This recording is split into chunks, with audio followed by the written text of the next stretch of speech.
suis conf...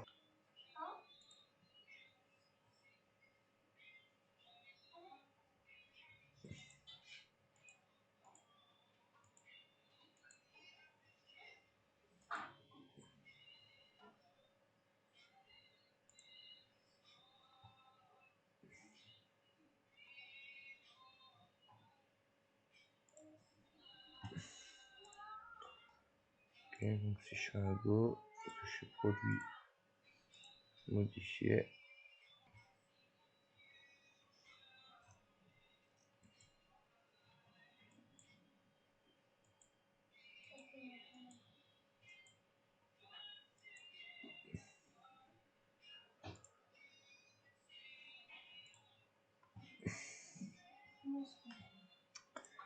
Donc,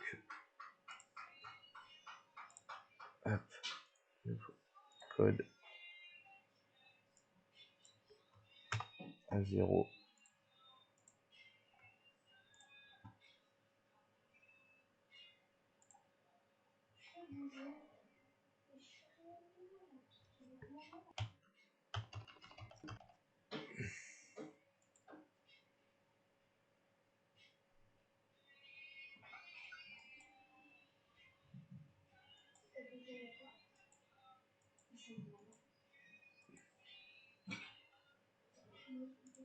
Ok. Terminé. Fiche produit, code, gclé égale 0.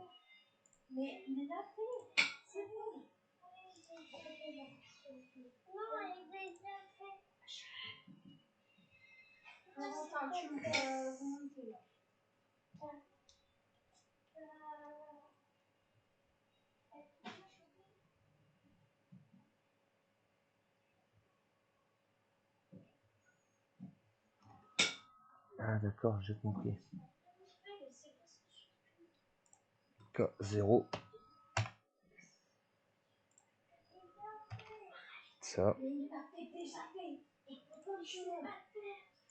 Eh, vous commencez à me casser les couilles là, qu'est-ce qui se passe? Dépêche-toi, Florentin.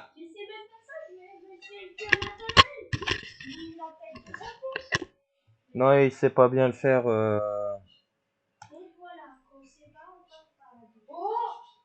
Eh, Florentin, va au coin. Va au coin, va au coin. Florentin, va au coin. Pas croyable ça. Putain, 3 minutes que vous êtes ensemble, vous vous battez déjà. Bah moi je suis en train de couper les pommes de terre.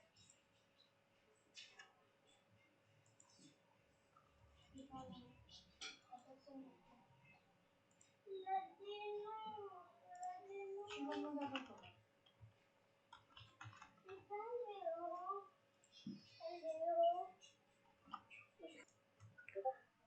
Bonjour à tous et bienvenue dans ce petit tutoriel gestion de stock. Dans la précédente vidéo, on était confronté à un petit bug que j'ai réglé. Du coup, je vous explique la marche à suivre. Le bug était que lorsque l'on appuyait sur le bouton modifier, il ne prenait pas en compte la ligne de la table et du coup on ne pouvait pas modifier le produit. Alors, première petite chose à faire, c'est de venir dans la description de la table, de venir rajouter une nouvelle colonne ID produit, d'accord, et de venir dans la requête intégrée pour la modifier et de rajouter produit.id produit. Bien sûr, n'oubliez pas de faire la liaison de la colonne ID produit avec ID produit de la requête.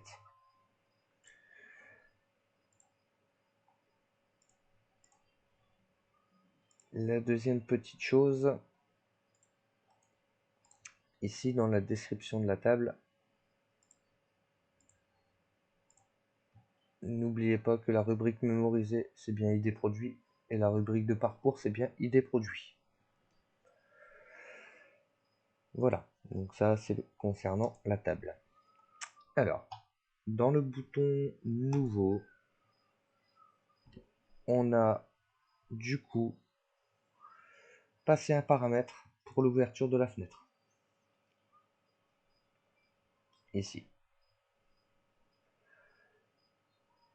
Le paramètre est à 0, d'accord, et le reste du code ne change pas. Et dans le bouton modifier, on a passé la même chose, un paramètre qui est table produit.call id produit. Qu'est-ce que ça veut dire? Ça veut dire que quand on va ouvrir la fiche produit, on va venir récupérer l'id produit pour l'envoyer dans la fenêtre fiche produit. Et dans la fiche produit, du coup, quand on arrive dans le code de la fenêtre, je récupère table produit.call id produit et je vais insérer une boucle selon gclé, donc selon id produit. Si id produit est égal à 0, alors on est en mode création. S'il n'est pas à 0, ça veut dire qu'on a récupéré une ligne existante. Et du coup, gclé, on récupère gclé, on le met dans un entier. Le SID produit, il est égal à X. Et du coup, on va faire un hli recherche produit, id produit avec le paramètre X, qui est gclé, ni plus ni moins. Et on va venir faire un fichier vers écran. Voilà, c'était tout simple. Il n'y avait pas besoin de se compliquer la tête plus que ça.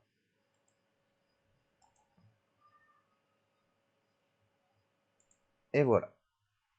Alors faites attention, j'ai pas pensé à le régler ce problème. Lorsque vous faites une modification,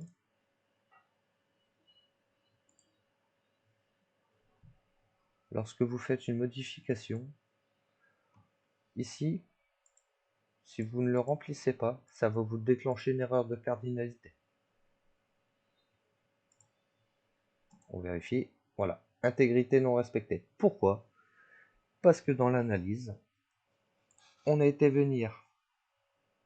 venu ici, d'accord, entre famille et produit, on a été dire que chaque produit a au moins une famille. C'est-à-dire qu'un produit ne peut pas être sans famille. Forcément, quand vous faites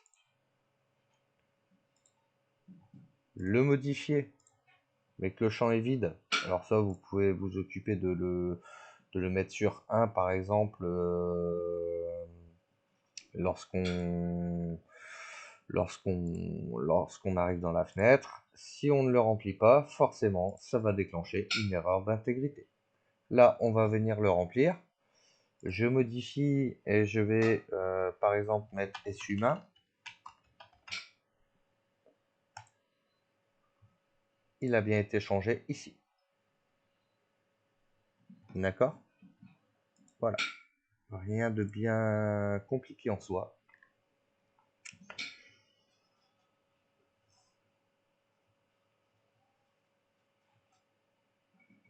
Et du coup, le petit code du bouton nouveau qui est ici, on va venir le récupérer.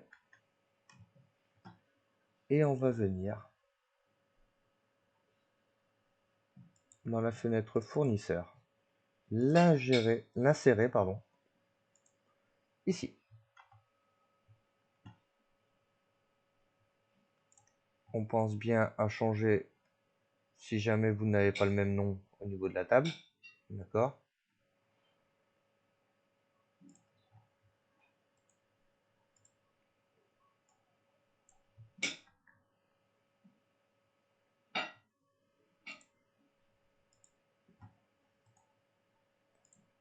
On va juste vérifier quelque chose. Alors, du coup, on va faire modifier. Parce que comme vous pouvez voir ici, on n'a pas non plus le produit.id produit. Il est là, hop, on va le rajouter. Et on n'a pas besoin de le voir.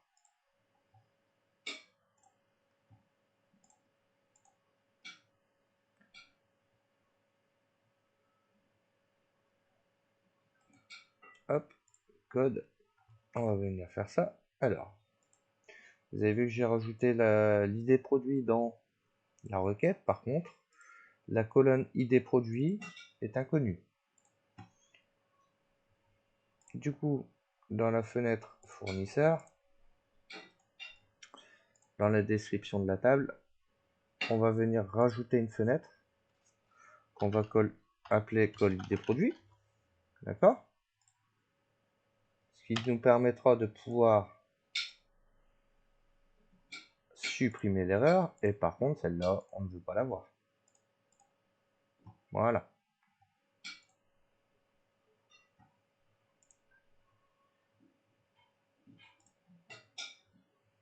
Du coup, lorsque l'on fait liste des fournisseurs, alors vous pouvez vérifier que ici, vous voyez, hop, ça se remet bien.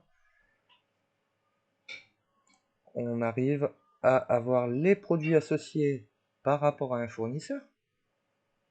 Les informations de contact sont bien rentrées.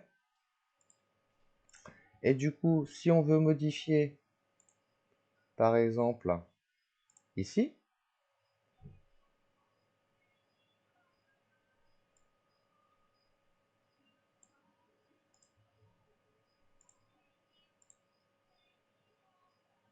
ah, on a un petit souci. On a un petit souci. Alors, on va revérifier ça. Il ne me prend que le premier.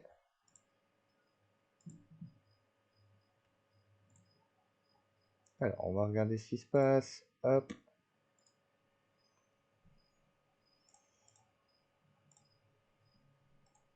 Hop. Code.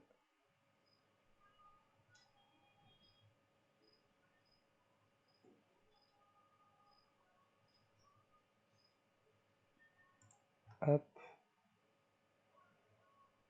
Si on fait un go, on va regarder un peu ce qui se passe. Du coup, hop. Voilà. Modifier. On ouvre bien la fiche produit.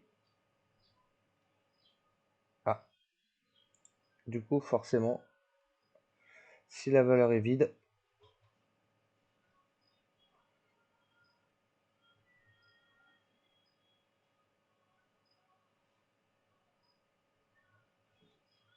la valeur est vide. La valeur est vide. Du coup, forcément, quand on continue, ici, il nous affichera n'importe quoi. Alors, pourquoi la valeur est vide? On va le vérifier. Hop. Du coup, la colis des produits, hop. On va venir l'afficher. Voilà. Et on va venir regarder ce qui nous affiche.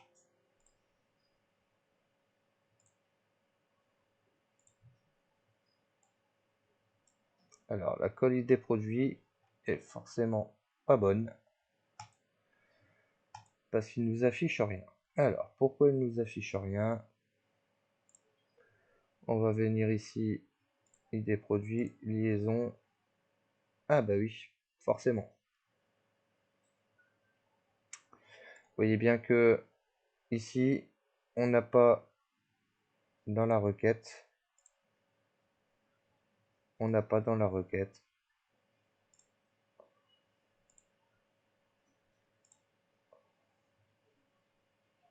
On a produit.num fournisseur, mais il nous a pas pris en compte le produit.id produit.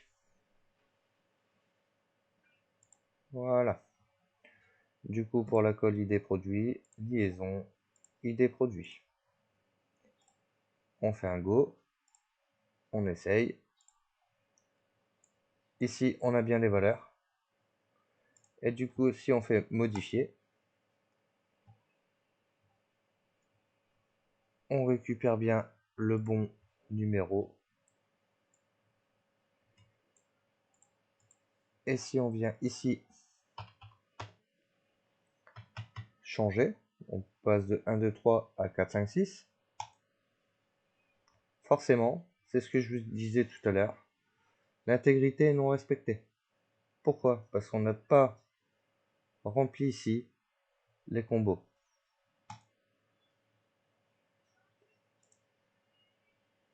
On va le refaire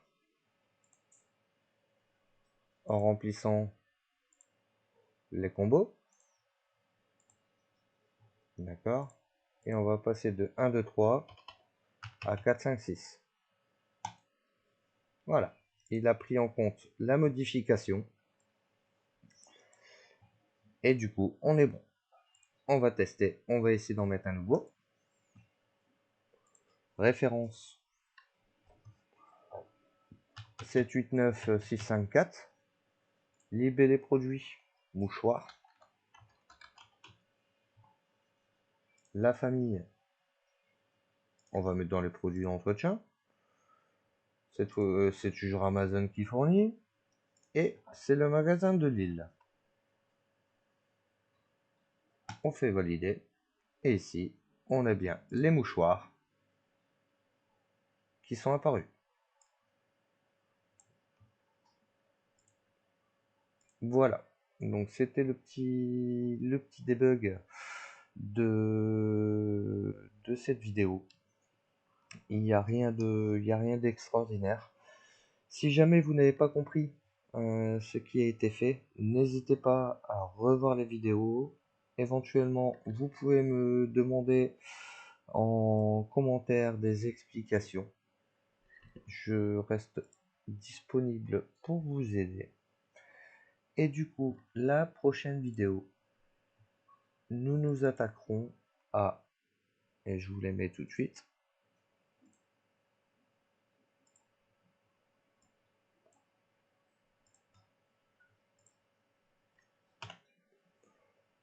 on s'attaquera tout de suite à, alors je vais rajouter juste le regroupement. Voilà. Du coup, on va en mettre un ici.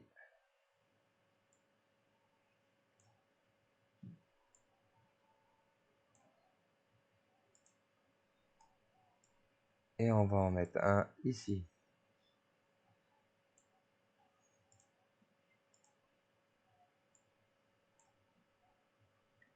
Décidément, quand ça veut pas, ça veut pas. Alors, hop, on va enlever le 5. Voilà.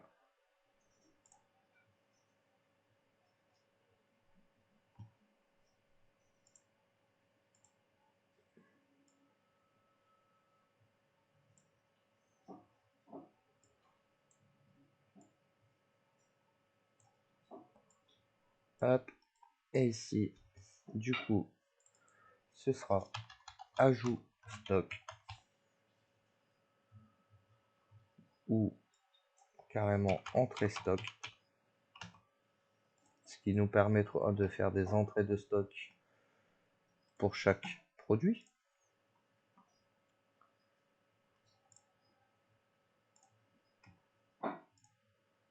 Et ici, on aura donc la sortie de stock. C'est-à-dire que quand vous prenez un produit dans le stock, vous le remplissez et ça calculera automatiquement le stock restant.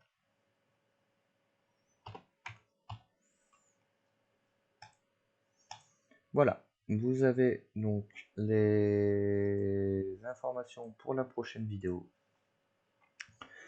Prochaine vidéo qui aura sûrement lieu soit aujourd'hui, soit demain.